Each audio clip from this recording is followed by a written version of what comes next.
fast, die young.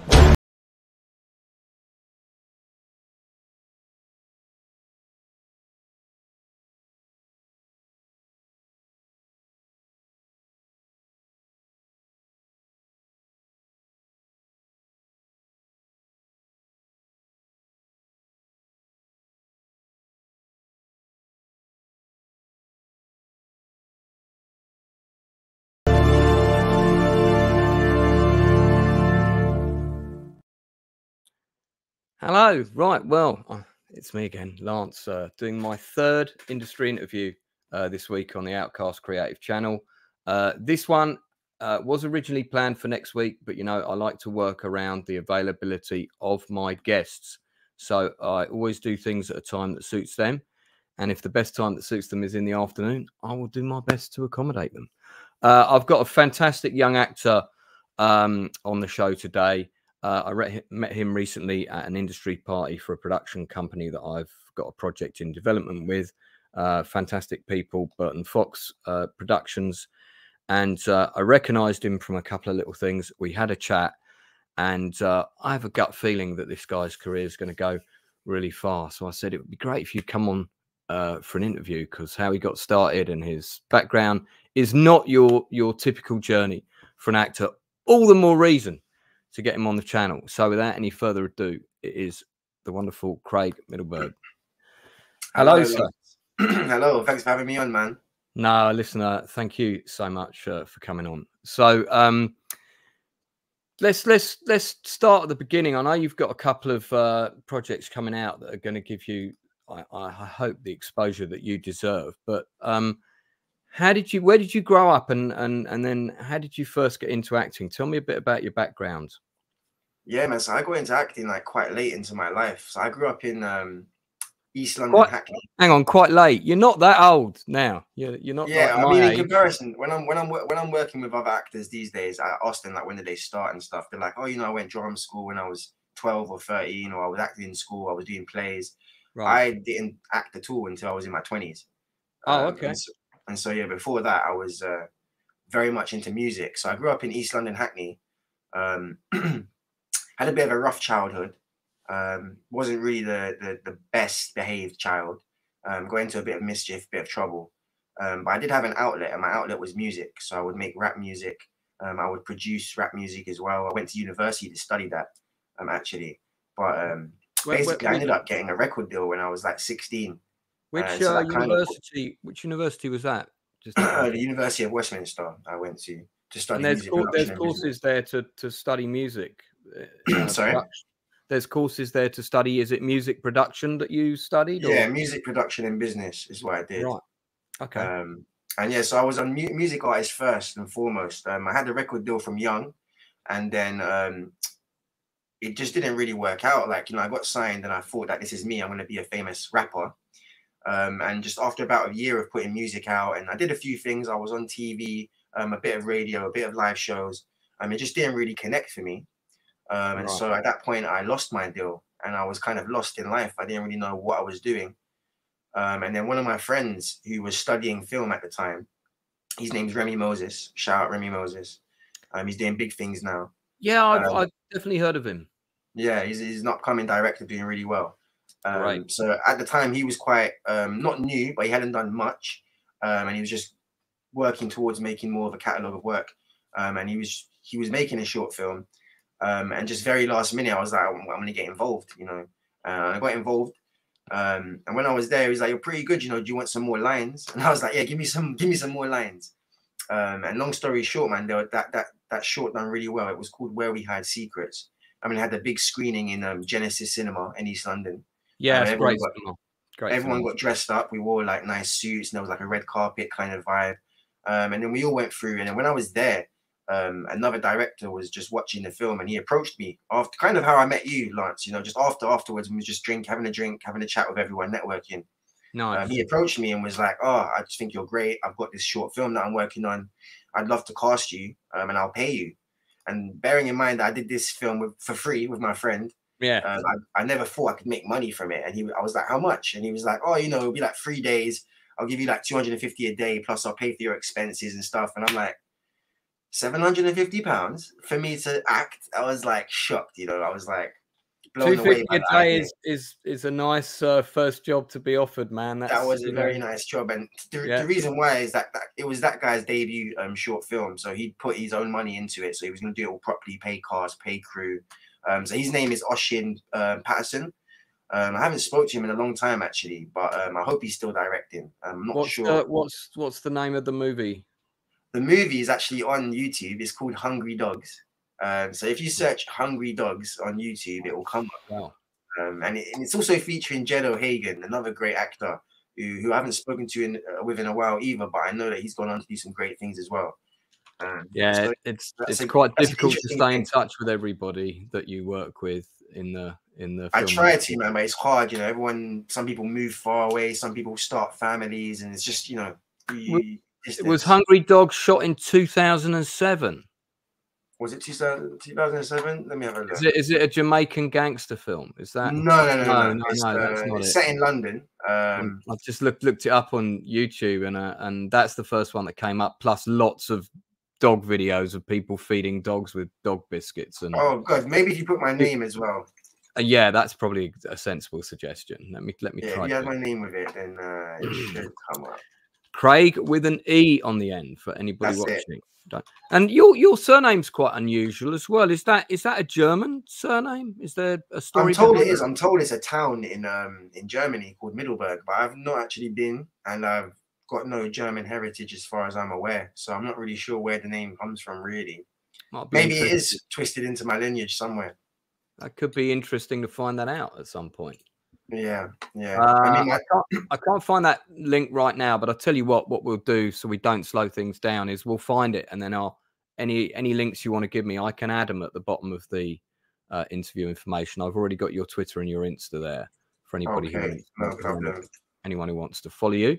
I figured out that if you write short film Hungry Dogs, it comes up first. Just short film Hungry Dogs, then it will come up first. It was made 6 years ago.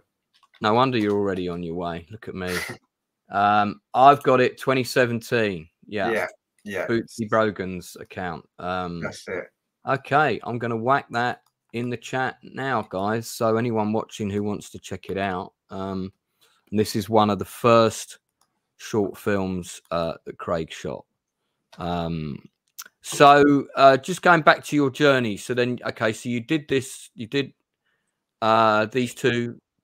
First you did one for free, and then you did one where you got paid. And then what happened after that? So I started to really get a bug for it. I was like, wow, I want to get paid for this, man. I want to do this more. I really enjoyed the process as well, like actually filming with a crew and stuff. I was just enamored with it all. And then I joined casting websites such as Star Now at the time was quite good. Yeah, God, Star Now. Yeah. So through Star Now, I managed to get there's a lot of bogus work on there, but I managed to get some good jobs, man. I got like some good music video placements where I was actually acting in known artists' videos, and that like had some TV airplay and stuff, and that gave me some showreel material to work with. So when I cut all the stuff I'd done together at that point, like the music videos and the short film I just done, I basically had a little reel. And from there, it enabled me to kind of apply for more work myself. Having a reel is absolutely essential these days. I needed that badly. And then, so I still didn't have an agent or anything, but I was on my way doing things, just networking myself. What sort of age were you when you'd done these first two shorts? So I was in my 20s, so like 24 maybe. It's about 6 years ago, like 7 years ago. So around 24. So around that age. You're in your 30s now. I'm 30 now. Yeah, I just look like a baby. Dude, I thought you were like 22. No, man. No, I'm 30 years old, man. I just look very young, and so my playing age starts at 18. Yeah, I mean, your playing age is definitely kind of like late teens to, I would say, mid 20s. It's hard for me to get cast as my own age, you know. Well, dude, don't worry about that. That will come when you're like 50. Then you'll be getting the 30-year-old role. That'll be fine, man. Just to quickly touch back on what we were talking about. Sorry, go on. I ended up doing one of those music videos I done was for a Russian rapper. And on that set, I met a guy who was a producer who had a feature film in production called A Brixton Tale. And so they were soon to be casting, and there was a role that he felt really suited me, and that was Archie. And so I went along to an audition for that, and I went through the audition process. It was quite a few, 3 or 4 auditions, had to come back for recalls, and then do like a chemistry test.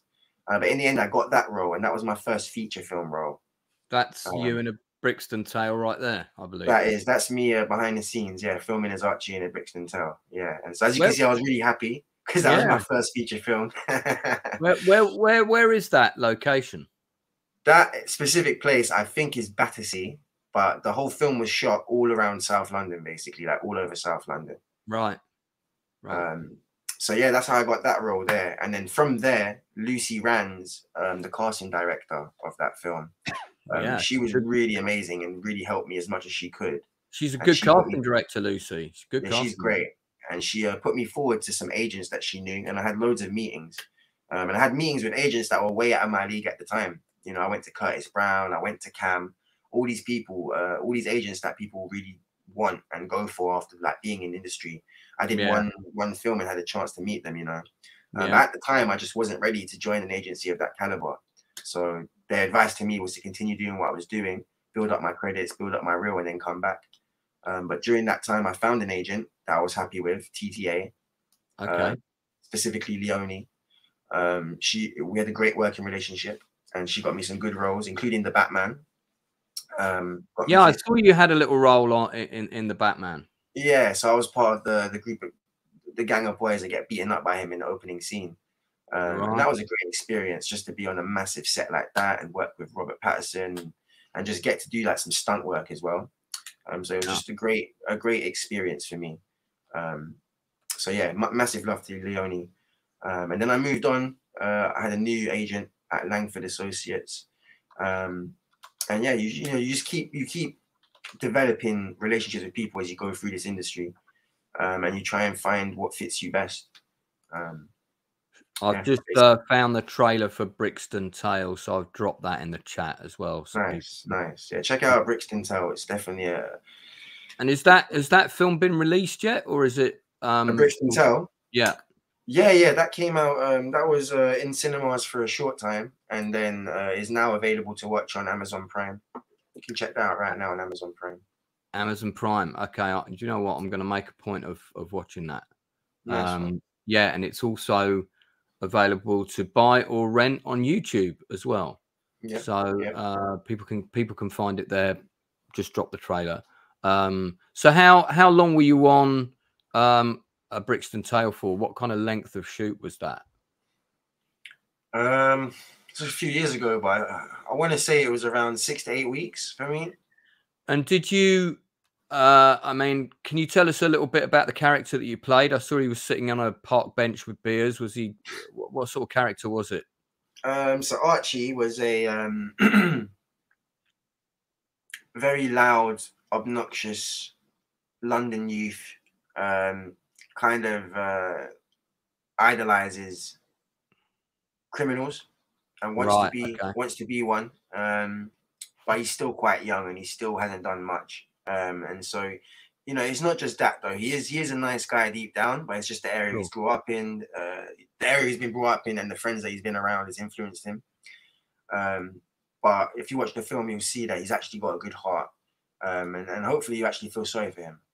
So what I wanted to ask you was what kind of rehearsal process you had on that shoot, if any, or was it literally just learn your lines, turn up on the day, and Craig, can you do it like this, or did you have any time in the room with the other cast where you all sat round, or was it just a table read, or what? Yeah, no, we absolutely had specific rehearsal dates where we linked up at different venues and just ran lines, ran scenes, blocked out scenes.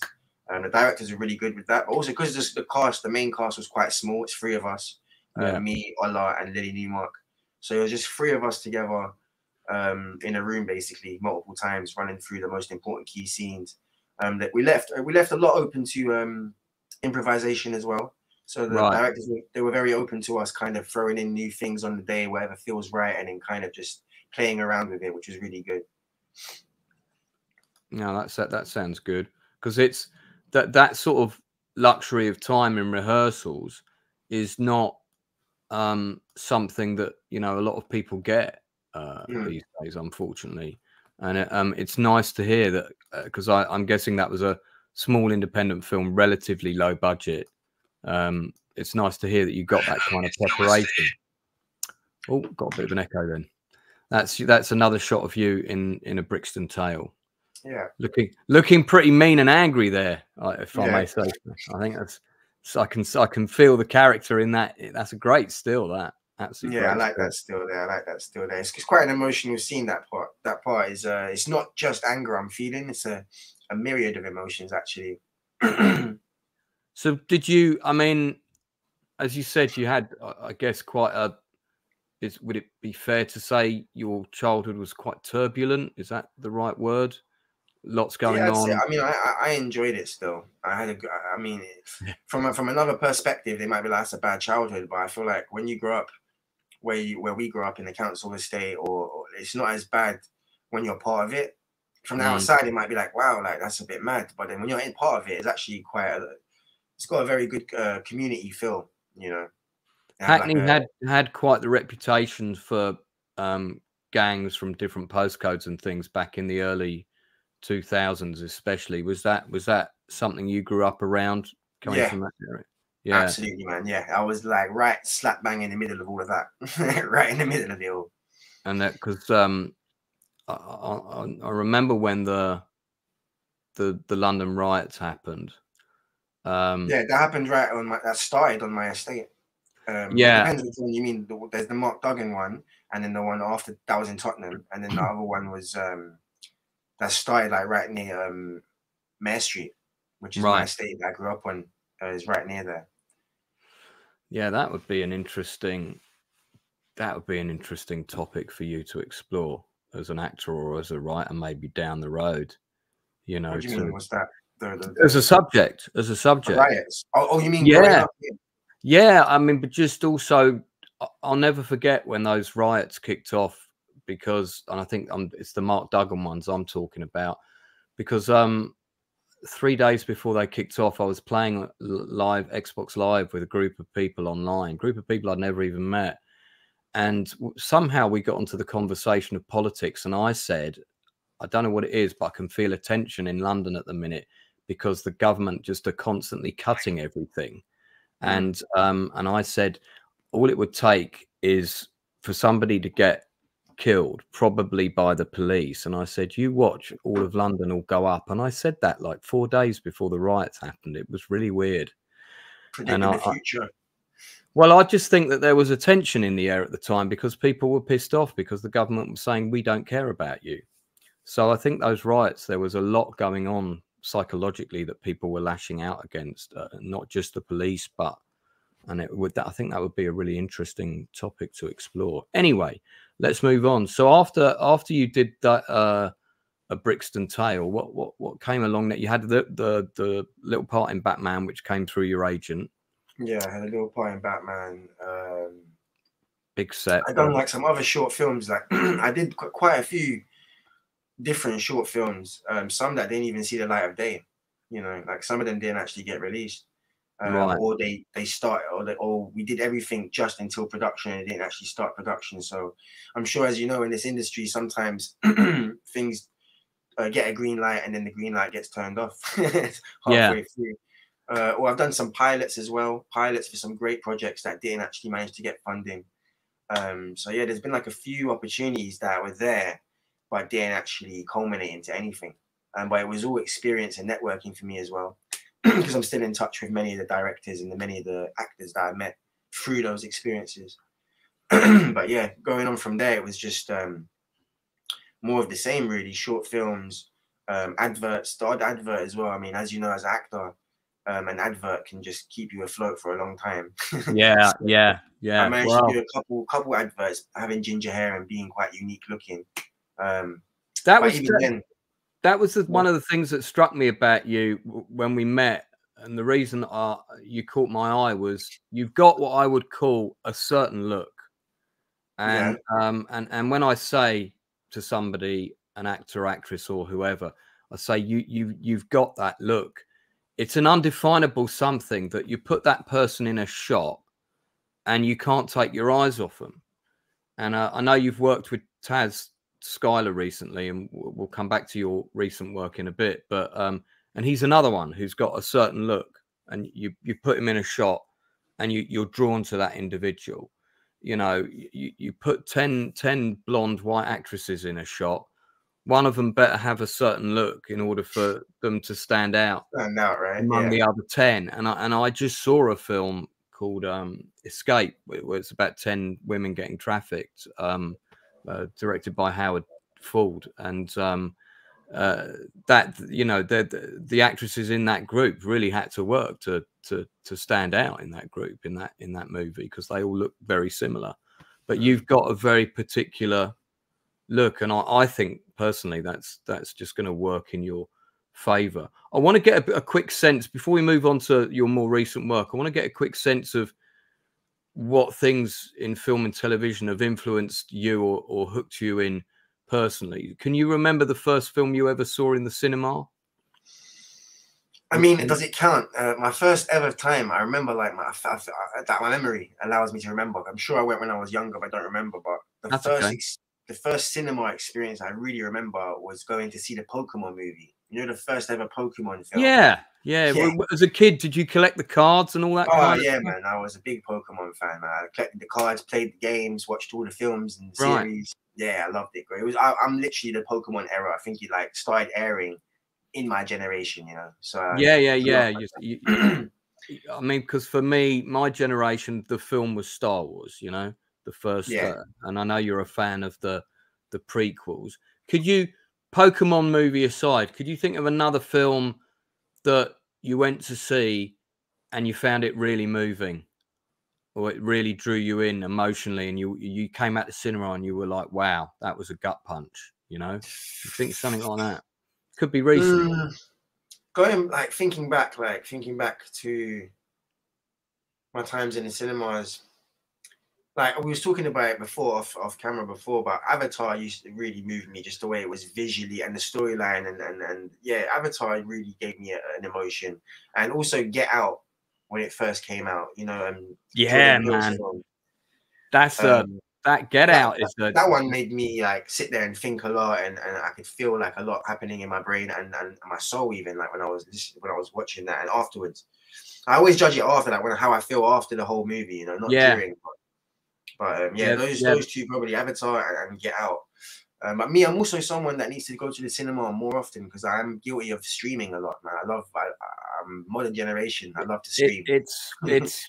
I think, and you know, the days of when going to a movie on a Friday and Saturday night used to be a big event. I mean, that's almost coming to an end, which is a real shame, because there's nothing like going to see the first Lord of the Rings film in Leicester Square, packed with 900 other people all waiting to see that movie, and you're all cheering, laughing, and crying at the same bits. It's very different from watching it at home and putting it on pause to go and make a cup of tea, you know. What was the last film you saw at the cinema? The very last one was the Keanu Reeves John Wick. It's been a while. Yeah, the new John Wick is the last time I was there. That was a hell of a fight up that staircase. Oh man, like, the amount of times this guy got like cars and stuff, or just, I don't know, Terminator. He's the Terminator. It did get a bit ridiculous. I mean, I love Keanu Reeves, so I'll sit there and watch him do that. I don't mind, because he's just. Oh well, I was about to ask you, which, as you started sort of becoming aware of the industry and, you know, films and actors, are there any particular actors that you looked up to or inspired you? Sure, man. Like I really liked Michael Caine when I was a kid. I used to watch his films. I thought he was sick. I just thought, and because he was from like the East End, and just like the way his mannerisms were just like quite familiar to me, and I just liked him. Same as what we were saying, he just drew me in every time. You have got a bit of a young Michael Caine. I'll take that as a massive compliment, man. Yeah, man, I mean it as one. And he's one of the actors that I grew up with. I mean, he was one of my heroes. You know, Zulu was one of the first movies I remember watching. That and Italian Job, one of the first two films I remember watching on TV that were like, wow, these are really good movies, you know, and I'll still watch them now. Yeah. Will Smith as well. I used to really love Will Smith. I'm not a big fan of how he Behave. acted at the award ceremony, but yeah, that was that aside, like just strictly on work, like I think that Will Yeah. Smith, like forget his personal circumstances, like just in terms of acting, I think he's one of the best actors. I do. Like he's what about more really recent big. actors of the sort of Tom Hardy era and Tom Hardy is or these kinds of people? Tom Hardy's one of my favorites for sure. John Boyega, I think, is really good as well. He is good. I've liked him since Attack the Block and followed his Yeah, career. man, I followed him since then. I said to my casting director, that guy's going to be massive when we saw Attack the Block. I said that about Barry Keogh when he was in 71, and he's got no lines in that film. And so I'm hoping I'm right about you, because that'd be 3 for 3. Have you seen a television drama series, British or American, that really stands out for you as quality TV? Yeah. So I love Black Mirror. I think Black Mirror is one of the best things to come out in a long time. I really want to act in it. Absolutely would love to act in Black Mirror. I think it's amazing. I think the concepts, the futuristic concepts, and how they can always be so, like, they're out there, but it could happen. I love that. I love the scenarios that the characters get into. I love the whole futuristic sci-fi, social media elements of the films that they do, virtual reality elements. Like, I love that stuff. Yeah, that's where I would love to go into, like, more that kind of field of film, that kind of thriller, kind of dark, kind of futuristic sci-fi kind of stuff is amazing to me. Interesting. Somebody in chat is agreeing with you. Yeah. Black Mirror is now. He's kind of making. Oh, he's trying to say that like we're living in the Black Mirror. We're living in the he is. That's exactly. And by the way, this is I know this guy. This is Oliver Hollingdale, who's a independent film director. So you've got an independent film director watching you right now. Nice. Hit me up. I recommend him really highly, Ollie. Believe me. Check out his work. I've already put a couple of links in. So in terms of one more quick question before we go back to your career, have you seen a lot of theatre? And if so, can you remember the first sort of like straight stage play that you watched? Yeah, I mean, it was Shakespeare. It was I watched a lot of Shakespeare when I was a kid, because my school at the time, the school that I attended, they took us to see Shakespeare often in the Hackney Empire, which was good. They had like a deal with the Hackney Empire. Yeah. So they got students in to watch. I remember watching The Tempest, really stuck with me. Obviously Romeo and Juliet, I love to watch that as a play. I really love Peter Pan as a play as well. like, you know, Peter Pan, when they attach the wires, they have them flying through the air and swashbuckling. I love that. I would do Peter Pan. I would do it. What Shakespeare role would you like to play? Because I mean, that's I've played Trinculo before. I've played Trinculo in The Tempest. Yeah, I've done that. One professional run of a Shakespeare play. That was very early in my career as well. I forgot to mention that, actually. Could you see yourself doing Henry V? You know, the young king? Yeah, maybe? Yeah. I mean, I could see myself having a go at theatre again. It's been a long time since I've touched the stage, but I remember the joy that I felt doing it. So how did you come to do a piece of theatre? We kind of skipped over that. Let's cover that. So I met someone. God, man, it's so long ago that I've forgotten his name, but I remember his company. His company is called London Voice and Motion. It was created by an ex-actor who used to be a regular on Hollyoaks, if I remember correctly. But I met him, and he was just impressed with my ability. And he run like a workshop kind of thing where at the end it culminates in a big performance of Shakespeare with the Old Lion, I want to say it's called. The Old Lion Theatre, maybe. Maybe I'm just getting it wrong. No, the Old Red Lion. The Old Red Lion. That's it, I think. Yeah. So they had I've directed a play there. It's good theatre with a good reputation. Nice. So yeah, we done it there. And he basically at the time I didn't have much money, and he just liked me and wanted me to work with him. So he gave me like a scholarship kind of thing where I didn't have to pay, and other students there were paying. So this is the only kind of learning I've ever done from drama. It was like a 4-week thing. It wasn't long, 4 to 6 weeks, and it culminated in us performing. But that's the only kind of studying I've ever done with drama before, through him and his company. I was going to ask you that, because you're kind of self-taught, really. Yeah, absolutely, man. I learned on the job, like learned by just being on set.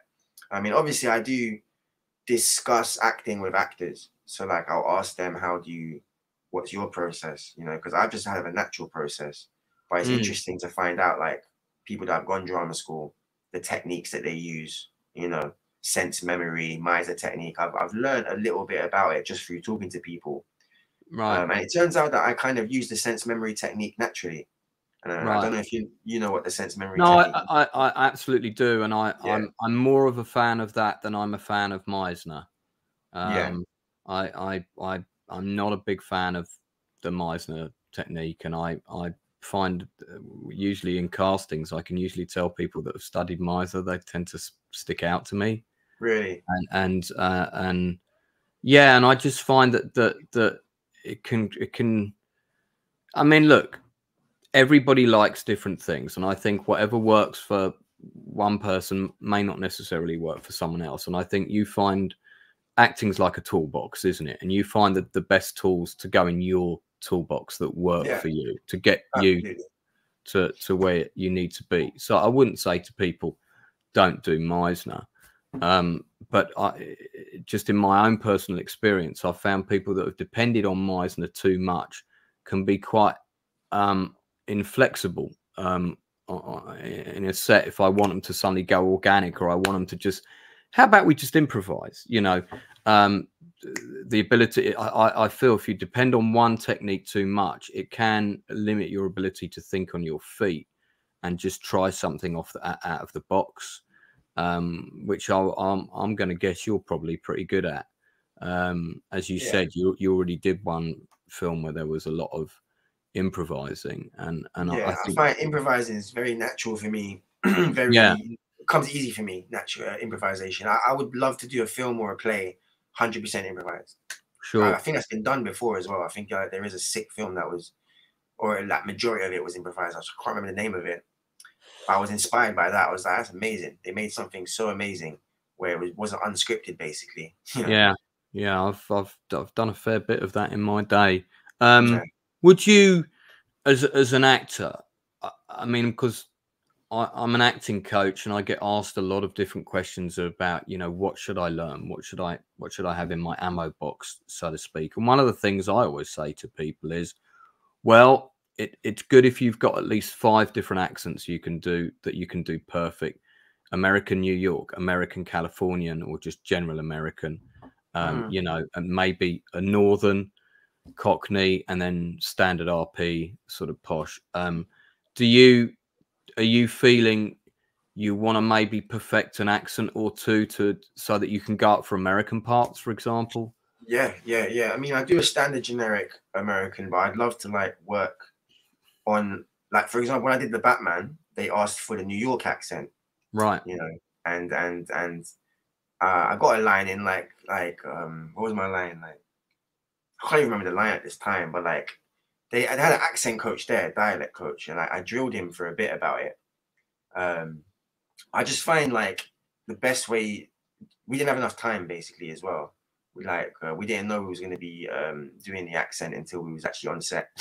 And right. We was, like, trying to figure it out as soon as possible, because we auditioned with the accent, but only the main gang leader got the monologue that we auditioned with, and the rest of us got to improvise, and some of it was used.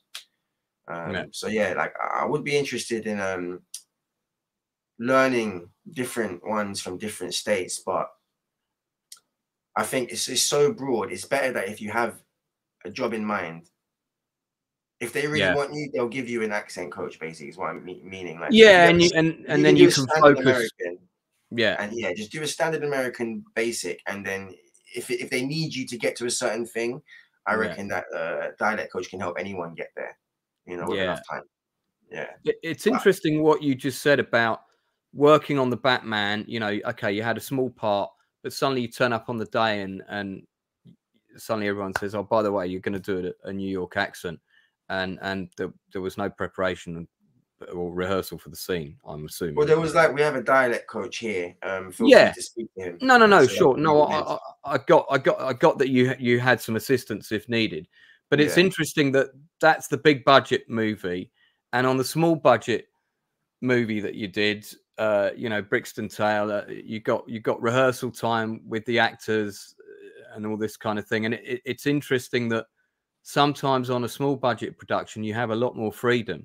Oh no, but you know what? With the big one, we did have a lot of rehearsal, but most of our rehearsals incorporated the like stunts that we was rehearsing. Like they gave us like training that because you had a physical. Yeah, so like most of us training was that, and then when it actually came to filming, there was like, by the way, like Matt wants you guys to improvise, but it has to be New York accent. And it was like, okay, cool, but we got this. Like, well, we had a few hours before we filmed, you know, so we had a few hours to kind of practice and work with the dialect coach, and if you couldn't do it, then they just wouldn't use your dialogue, you know. So it's good to be able to think on your feet and be able to pull that out the hat. But I think accents are definitely key. But I think like if you can keep a standard generic American one in your back pocket, then from there you can probably branch off and just try and work on any other accent in America. Now you've got a new film coming out in the not too distant future. I know there's a industry screening coming up later next month, I think it is. October. Screening at the BFI, screening at IMAX. We think it's the IMAX, which is a great place for anyone to have a screening of their film. And this is gassed up, directed by George Amponsah. Am I pronouncing his surname correctly? Amponsah. Amponsah. Could you tell us? I know you can't talk too much about the film, but could you able to tell us the kind of role that you're playing in it, or how did it come that you got to get cast in that one? So the lead actor of the film, Stephen Odubola, I previously interacted with him before, and he actually recommended me anyway. He actually put me forward to the producer and said, hey, there's a guy that I think might be really good for this role. He kind of had the brainwave on his own, which is amazing. But we did, I did actually apply for the role through my agent as well, and just did a standard self-tape, just like everyone else. Right. So that was the process. They had like a lot of self-tapes come in, and then from there, some face-to-face auditions. And then it was a very long process, actually. It was maybe about 6 times I had to go back. Wow. That is long. Ending in a big chemistry reading as well. Right. So yeah, I had to fight for that role, to be honest, because there was a couple of actors that were really good and that other people really liked. But the person who really got me the role was the director. He really believed in me. So shout out to George, man. He really, really believed that I was right for the role. And upon post-production, you know, he's very happy with my performance. So hopefully he made the right decision. You play a character called Roach, and the basic story is, and I'm reading this off of IMDB, Ash is trying to earn money to raise his 14-year-old sister and send his mother to rehab, gets caught up with an organized crime ring led by a young and charismatic Albanian immigrant. I'm guessing you're not playing the Albanian immigrant. I'm not. That's Taz Skylar. Yeah, I thought it would be Taz, who I've met when I went to see his play Warhead at the Park Theatre, which is a great theatre. Yeah, great play. Yeah. Did you see it? Did you see Warhead? I auditioned for it as well. Yes, I was actually in the audition process even before Gas. This is long before Gas start, because I actually knew Taz. I actually knew Taz through a mutual friend, and she put me forward saying that, oh, you should check him out. He might be good for your play, Warheads.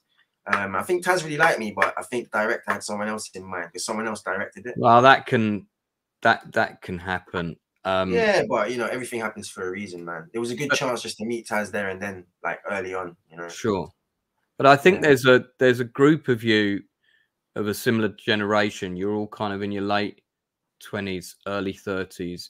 You've not come up through what I would call the class system. So you've not come up through those families, or you've gone to those elite drama schools, which then usually get you straight in the door with an elite agent, stay with them for a year, do some business, and then you're set. And that's how a lot of the big names are where they are. But there are then people like yourself. You're of the younger generation of the likes of Phil Davis, if you know the actor Phil Davis that I'm talking about, who have got there by graft, really. Hard graft. Hard graft, and hard graft creates chances, or they say determination creates chances. Chances create opportunity, and it's nice to see people like yourself and Taz beavering away at little projects. And I think you've also made your own short film. Is that right? That's right. Yeah. So my short film, You're Welcome, it is finished post-production. I just haven't released it. But in that film, I am playing a Irish guy. So that's another accent that I put in under my belt, is Irish. Nice. Good. And I look different as well. So I've grown out my beard. I've grown out my hair. So the whole reason I wrote that film really is because I wanted to provide myself with an opportunity to showcase myself in a new light, which is the Irish. I think that you were totally on the ball, because again, actors are always saying, you know, what can I do? There's no work and all this. And I said, look, everybody's holding a phone that's got all the lenses on it that shot The Godfather. You've got absolutely no excuse to go out and not make a little film with a couple of your mates, and boom, you've got another scene on your show reel. It doesn't have to be technically I didn't do that, Lawrence. I did it.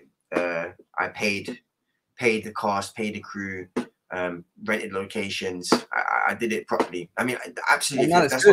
If you're not able to do that, then absolutely take your phone. But at the time, I was like, I had already done Brixton Tale and things like this, so yeah, I wanted something that would be, I could put in a show reel and it will match quality. No, sure, absolutely. I mean, do it to the highest standard you can. But I guess the point I was making is no one's got any excuse to say no.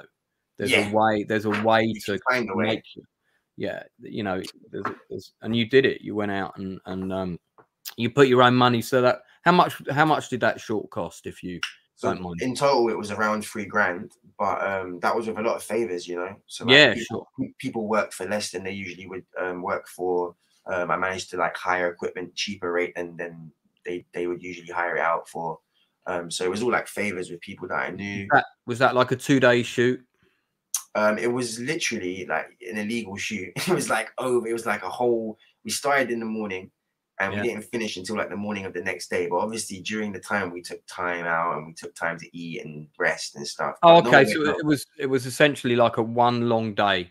Yeah, but like all the way to a mega long day. I salute the crew, man. I think if everybody's up for it, you know. Yeah, everyone was wanting to do it, and also our DOP. Peter, he was a great guy. He's done a lot of cool work. I was really happy to get him to be DOP for my film, but he made a mistake. We was filming for about an hour, and then he realized that he's been shooting in slow motion for the whole hour. And these are maybe you've got some good slow motion shots you can use now. These are massive files as well on a red cam. So we were just like, this is just too much, man. So that delayed us a lot. And so he was like, look, no worries, man. Like, I'm going to stay as long as you need me. So we let people go if we didn't need them. We was like, you can go if you want. Do you know what I mean? But a lot of people just stuck around and wanted to just stay to the end. And did you direct that as well, or no, I didn't. I didn't want to direct it. Because I was already I wrote it and I was acting in it, so I didn't want to direct it as well. I think that was a good shout. I got a friend of mine to direct it, Can Sommer.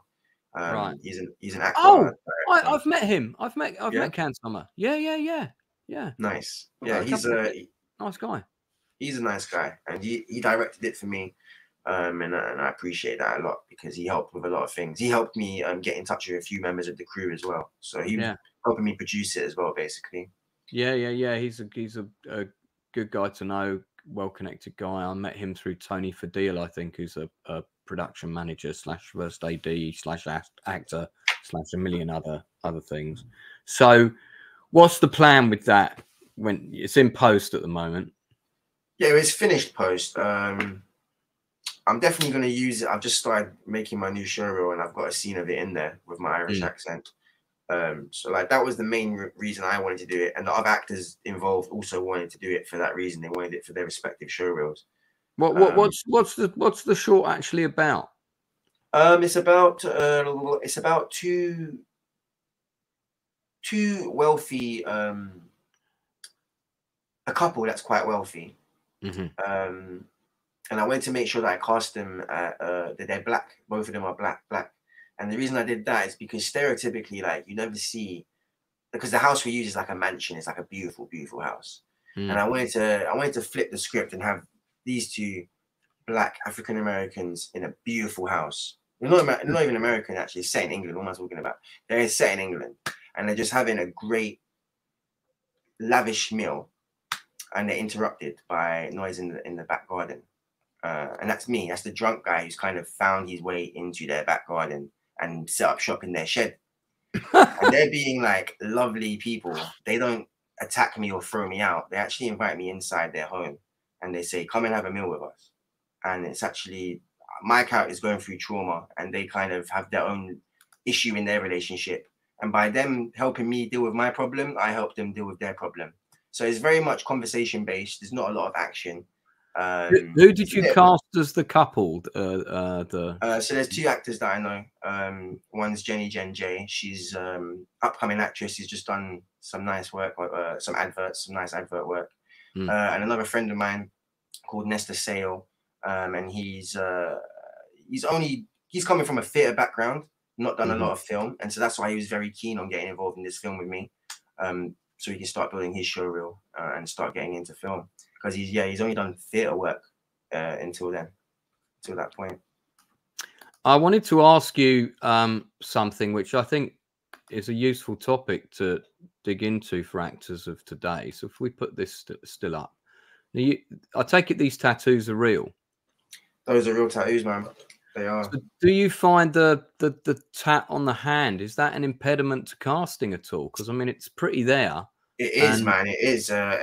When you see Gassed Up, you'll see that I have no tattoo on my hand. So did you have to sit in a makeup chair and have it covered up, or yeah. So I've done a couple films now where I've had to have it covered up, and yeah, it's like it's definitely a detriment to casting, because whoever's casting is going to think, oh, we're going to have to cover up.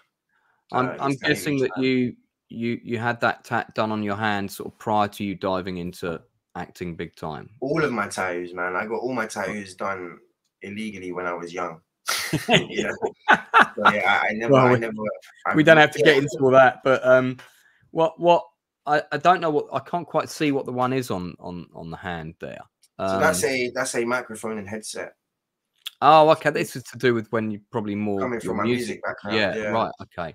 And funny enough, I did that. I put that on my hand as like a thing to myself, like, you have to be a musician now, because now it's on your hand, and now obviously I'm an actor. So, you know, just goes to show that the world never pans out how you intend it when you're young. You know. Well, I don't think it's panning out too badly for you right now.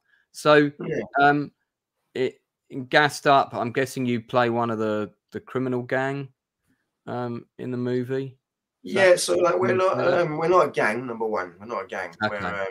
We're a group of friends, a group of teenage friends who love motorbikes, and we're into like that. We start getting involved in like petty crime, right?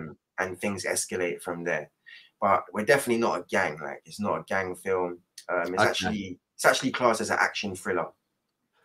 Okay, interesting. So even though it's set in London and, you know, it has similar things, it's definitely not one of the gang films or gang kind of things that you would have seen recently come out. Sure. And just going back to your process and again, the amount of, was this a film again when you got decent rehearsal time, and maybe as the group of friends, you had time to kind of rehearse and bond together, so you had that natural energy on screen, or was it just straight in, there wasn't time for that, we deliver on the day, you know? Mix and match. I mean, we would have liked more time. I think we was on a tight schedule for various reasons.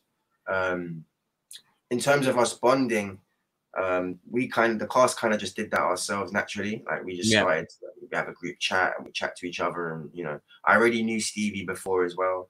I already knew Taz before as well. So like, coming into that group of friends, it's only Tobias and Mo that I really had to like get to know, and they're both amazing, like great people to work with, both amazing actors, phenomenal.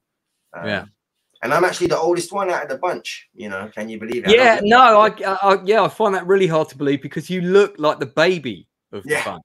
Yeah, and I'm the oldest one, so you know, it was good. I'm just working with a hell of a lot of upcoming talent. They're all almost swore. They're all amazing. They're all phenomenal. Like, yeah, you know. the point I was making, we kind of got sidetracked earlier. As I was saying that there's a group of you that, like I said, you're around your late 20s, 30s. You're not part of the what I would call the the class set, which is a good thing in my opinion. It's a bit like in the 80s there was a group of actors who hung out together and did a lot of films together, and they called them the Brat Pack. It was it was a Hollywood industry nickname. Like a clique.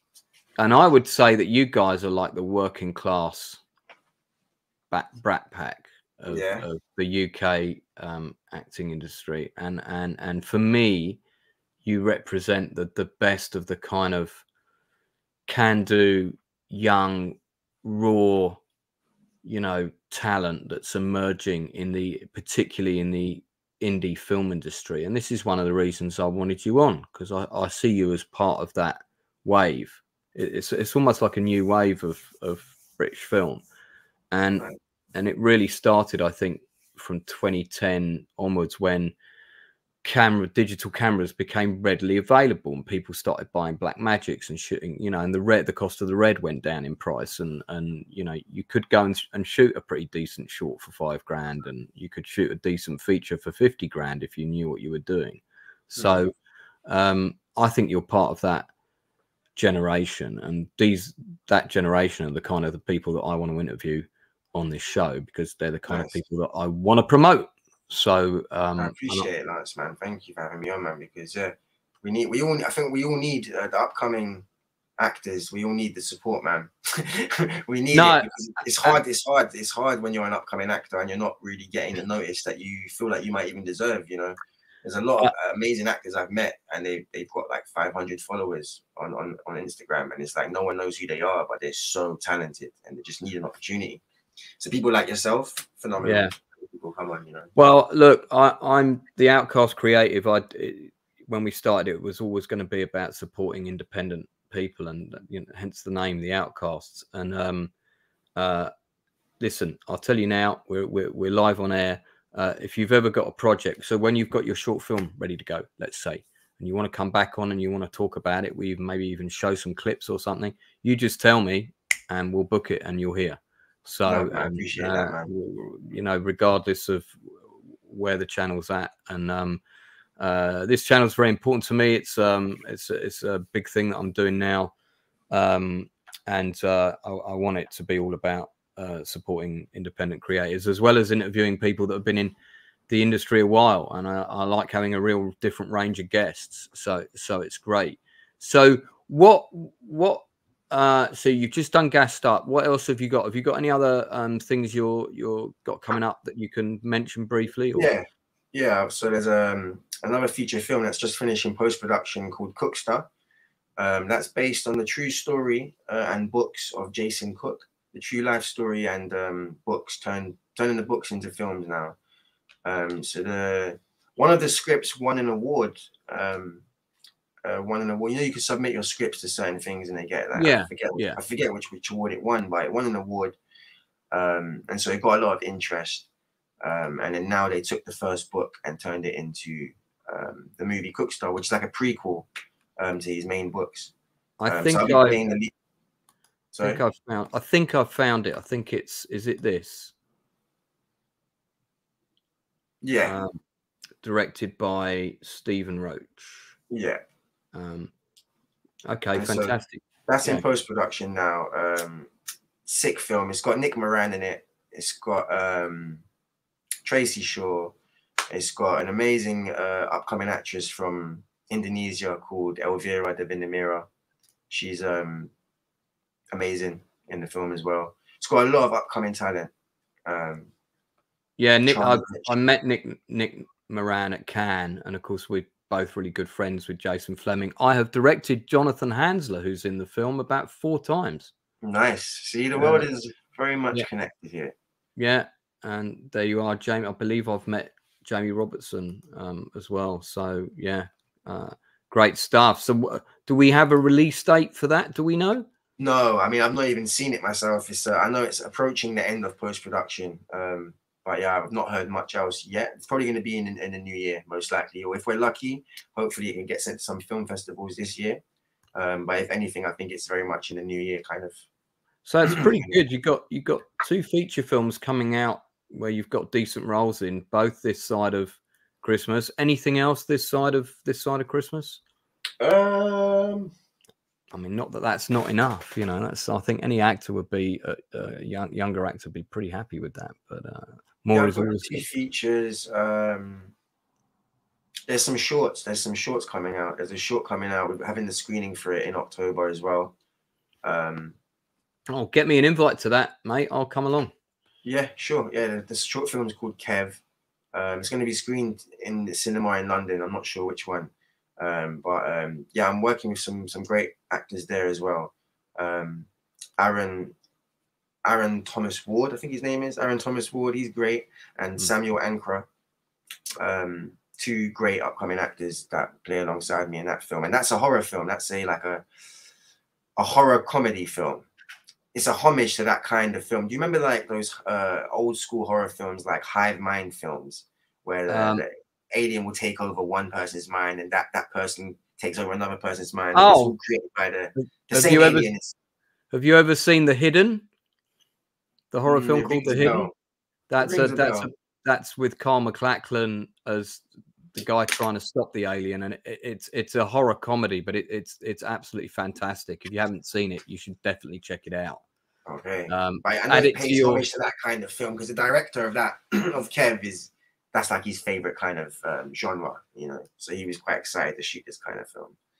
The director's called Victor Opera. So I mean, it's good. You're working with a lot of people of your generation, you know, and it's great that there's all this stuff happening, these indie films. I can't wait to see them all.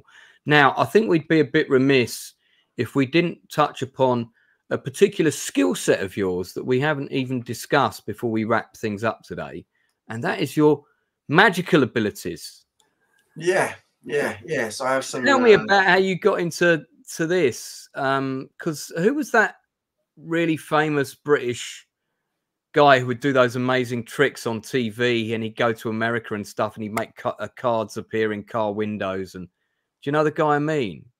I don't know, he was like wasn't he a young East End Cockney lad? I can't remember his name, but he was like a young David Blaine or something. But I wondered if you were inspired by someone like that to get into magic tricks. No, I mean, magic is the first thing I ever got inspired. I ever did. So the first performance art I ever did very young. This is like when I was 13, 12, started doing card magic and card flourishing. And I did that. I was inspired to do it for 2 reasons. One, I was walking through somewhere in the West End, somewhere maybe Trafalgar Square, somewhere like that. And back in the day, you'd have magicians kind of performing on the road sometimes. Yeah. And I saw a magician, and he was really good with cards. Like, he could do all the flourishing and stuff, and I was just impressed. And then when I went back to school, there was a girl that I really fancied, and I thought, how can I impress this girl? You know, I didn't have any special skills at the time. I was like, what can I do? Like, I'm not really good at football and stuff. I don't really know how I can be the one to impress her. And I thought, magic, that guy, he was so cool. Let me go and learn magic. So I literally took like 2-3 months of my life and then learned some magic tricks alone in my room, just practicing. I mean, how did you learn those tricks? What did you do? Go and look at some videos on YouTube? I mean, because normally people have a mentor for that kind of thing. Started off going to the library and getting card magic books, because they exist. You can go to the library. I've seen those. Search for books on magic, and they teach you some things. Then YouTube just kind of was starting to bubble at this point. And then there was I had a community, man. I became an originator of this community called XCM, the free C. There was 3 of us. All of our names began with C. And I was one of the original creators of this community, this card-based community where people from all over the world would upload videos and share magic with each other and stuff, and share flourishing techniques. Is that still going? The free C, it is, yeah. I mean, I haven't looked at it for many years, but I remember like a while ago, I did just say randomly want to check it out. I might just Google it now. The free C card flourishing. I'm sure it's David Macy, who's also an actor. He pops in our channel quite frequently. Love magic. I worked for a week with Piff the Magic Dragon and Mr. Piffles. He kept us entertained for hours. Yeah, I mean, magic is I love it. The reaction that people give you for magic is kind of similar with film. Like if you show them a scene that they just can't believe, like a dramatic scene, they're like, whoa. Like for me, like Game of Thrones, the Red Wedding, you know, like when it oh my god, when everybody died and my mouth was just like, yeah, first time I ever saw it. Magic gives people that same, you know, and that's why I love that jaw dropping thing, whether that's film, whether that's music, whether that's magic. I love that to make people's jaws drop. Have you kept it up? Is it something you can still do at parties and whatnot? Yeah, it's definitely a party trick. Is that or something? Even in Gassed Up, actually, we've utilized my card flourishing skills in Gassed Up, so you'll see a bit of that in there actually. Okay, I'll look forward. But yeah, it's something I can do. It's not something I carried on learning though. So if I carried on, I reckon I would have been maybe one of the best in the world by now, honestly. Because when I was young, I was good, very good. And it's been like 11 years now of not really practicing. If I carried on, wow. But I can still do pretty much everything I could do as a child back then, which is like very high level stuff. So you weren't ever tempted to try and join the magic circle? Yeah, for sure, man. I thought about going to the they used to do like a competition kind of thing. Yeah. I was gonna go do that and stuff, but I really just wanted to do card magic though, and they had like different types of magic they were showcasing. I think you had to do more than one, and I just wanted to do card magic, and yeah, I just focused on that. I didn't know any other form of magic. Now I learned a bit of coin magic and a little bit of cigarette magic and stuff like that, but cards is definitely where I'd spent hours. So the most important question to ask after all this is, did it get you the girl? Yes. Yes, it did. And that's why I carried on doing it, because it became my identity actually. Because I don't know if you can see one of these tattoos on my arm, it says magic on it. That was actually the first tattoo that I got. Right. It said magic on my arm. And that was because it became my nickname, because I would walk around my council estate with a pack of cards and the older boys would call me Magic. And that became my nickname. And then later on my stage name as a musician. Right, okay. That's quite interesting. Yeah. What as we begin to wrap this up, what would you say as an actor are your goals for 2024? I really want to. I'm in talks with a TV series, which I can't say too much about, but it's international. Right. And like, if I was to get that role, which the writer really likes me, and I'm having lots of meetings with him, and I'm going to go do an interview regarding this later on today. Oh, okay, great. Yeah, yeah. But that's set in like a tropical environment, and so if I was able to get that role, I'd be very happy. So yeah, in terms of next year, my goals is kind of like to travel and film. Like I would love to film in different countries. I've yet to do that. I've only ever filmed in England. So I'm very much looking forward to the idea of maybe filming in this tropical island. And obviously the release of the 2 feature films, the release of some short films. I want to write again as well. I want to make a new film, but I'd love to get a company to fund it and not fund it myself this time. Yeah. Funding is always the goal. So yeah, I want to, my goal maybe there next year for sure is to write something new, whether that's a short, whether that's a feature, I'm not sure. Probably a short film. I want to maybe make a few short films before I try and make a feature film. I've only made 1 short so far. Right. But maybe I'll try and make this short film more my cup of tea. You know, I really want to make something dark, something a bit unhinging. If you need a director, mate, I'm there. Nice one, Lance. I appreciate it, bro. And if it's I can fit it in my schedule, I'm there. Well, look, my advice to you when you go to this meeting this afternoon is just be yourself, because I think that'll win you the role. Craig, this has been great, mate. Please come back when you're a little further along. I'd love to talk to you again and sure, man, pick up on this journey with you. And again, if you've ever got a project you want to promote, this door is always open to you.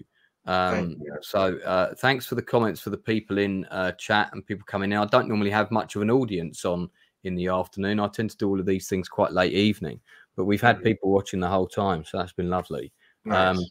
And do please like and subscribe to the channel. Help it grow, guys. This is a young channel. I've just had my year's anniversary. I've been working really hard to get those 2,000 subscribers. Believe me, this is industry interview number 39, I believe I've done now. Nice. Nice. So, and there'll be many more. So brilliant. Craig, thanks ever so much. Thank you. For those people watching, don't forget to tell the people that you care about that you love them. And I'm going to be back on my channel sometime over the weekend. I'll be doing my Lone Wolf Gaming stream. I'm going to be on the Critical Drinkers channel in October, where me and him are going to be doing a stream discussing The Thing, one of the greatest horror movies of all time. In fact, it was voted #1 horror film on the top 5 horror stream that we did. I have seen The Thing. Great film, mate. I was going to ask if you've seen it. Really good film. Yeah, still holds up well. I mean, they need to make a modern version, though. I reckon a modern version would be. Yeah, you don't like to touch the classics, right? They already did a prequel and they changed all the practical effects to CGI, and everybody hated it. So I don't know. I think leave that one alone personally, because I think it still holds up. Some of the stop motion is a little bit ropey, but all the practical effects in it are really, really, really good. And I bet you're talking of jaws dropping. I bet your jaw dropped when that guy's stomach opened up and they were doing the impressions. And the guy got, yeah. Right. Well, on that image, we'll say good afternoon and thank you very much for tuning in. And I'll see you all again real soon. Thank you to my guest Craig for coming on. It's been brilliant. Thank you. Bye bye.